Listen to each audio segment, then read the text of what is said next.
तो hello guys, कैसे हैं आप लोग। स्वागत है आप लोग को फिर से मेरे यूट्यूब चैनल पे। तो गाइज, आज के वीडियो में हम लोग देखने वाले हैं कि यूपीएससी सीडीएस सेकेंड एग्जाम यानी कह रहा है कि UPSC requirement 2026 post name CDS second total post दिया गया है 451 पोस्ट।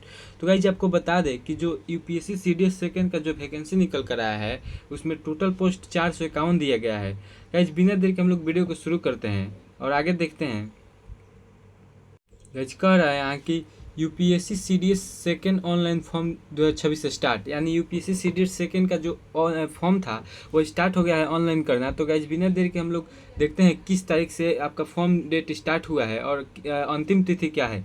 तो गाइज, यहाँ कह रहा है इंपॉर्टेंट डेट्स, यानी इंपॉर्टेंट डेट्स के बारे में देख ले तो कह रहा है ऑनलाइन अप्लाई स्टार्ट डेट 20 मई 2026, यानी 20 मई से आपका ऑनलाइन स्टार्ट हो गया है। और ऑनलाइन अप्लाई लास्ट डेट के बारे में बता दे तो 9 जून तक है इस फॉर्म को डालने का लास्ट डेट।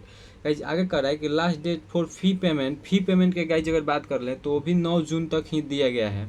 एग्जाम डेट के बारे में बात कर दे तो पहले कह रहा है 13 सितंबर 2026, यानी सितंबर में आपका 13 तारीख को एग्जाम लिया जाएगा। और एडमिट कार्ड के बारे में बात कर ले तो कह रहा है बिफोर एग्जाम, यानी एग्जाम के पहले आपका एडमिट कार्ड जारी कर दिया जाएगा। गाइज, यहाँ अप्लीकेशन फ़ी के बारे में बात कर ले तो कह रहा है जनरल ओबीसी के लिए 200 रुपये, जबकि एससी एसटी के लिए 0, यानी एक भी रुपये नहीं लगेगा एससी एसटी के लिए।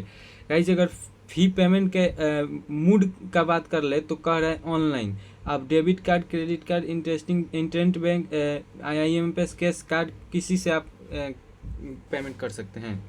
गाइज, आगे कह रहा है कि अगर टोटल पोस्ट के बारे में बात कर ले तो कह रहा है 451 पोस्ट दिया गया है इसमें।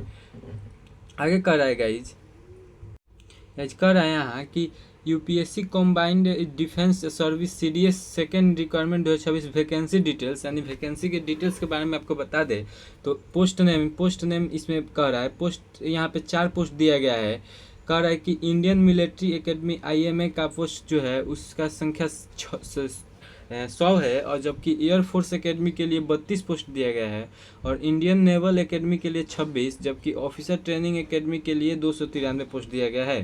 गाइज, आगे कह रहा है, गाइज यहाँ कह रहा है कि UPSC CDS second requirement 2026 eligibility criteria, यानी एजिबिलिटी की बात कर ले तो कह रहा है फॉर IMA और and OTA must have a bachelor degree in any stream, यानी जो IMA एंड OTA का जो पोस्ट था उसके लिए आपको बैचलर डिग्री होना कंपलसरी है। जब आगे कह रहा है for naval academy must have a bachelor degree in engineering, और नेवल एकेडमी के लिए आपको इंजीनियरिंग में बैचलर डिग्री होना चाहिए।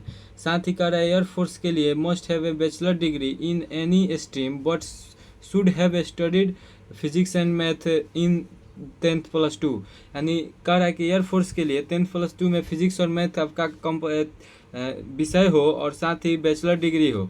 For more details read an official notification before applying. Guys, आगे कह रहा है कि तो गाइज यहाँ कह रहा है कि UPSC CDS second requirement 2026 mood off selection, यानी सिलेक्शन का मूड क्या है तो कह रहा है कि रिटन टेस्ट, यानी पहले आपका रिटन टेस्ट किया जाएगा, फिर एसएसबी इंटरव्यू लिया जाएगा, उसके बाद आपका सिलेक्शन होगा। तो गाइज, इस यूपीएससी सीडीएस सेकेंड में आपका सिलेक्शन का मूड है वह दो दिया गया है, एक तो रिटन टेस्ट, दूसरा एसएसबी इंटरव्यू। तो गाइज, अगर वीडियो अच्छा लगा होगा तो लाइक, सब्सक्राइब, कमेंट करना ना भूलिएगा। तब तक के लिए जय हिंद।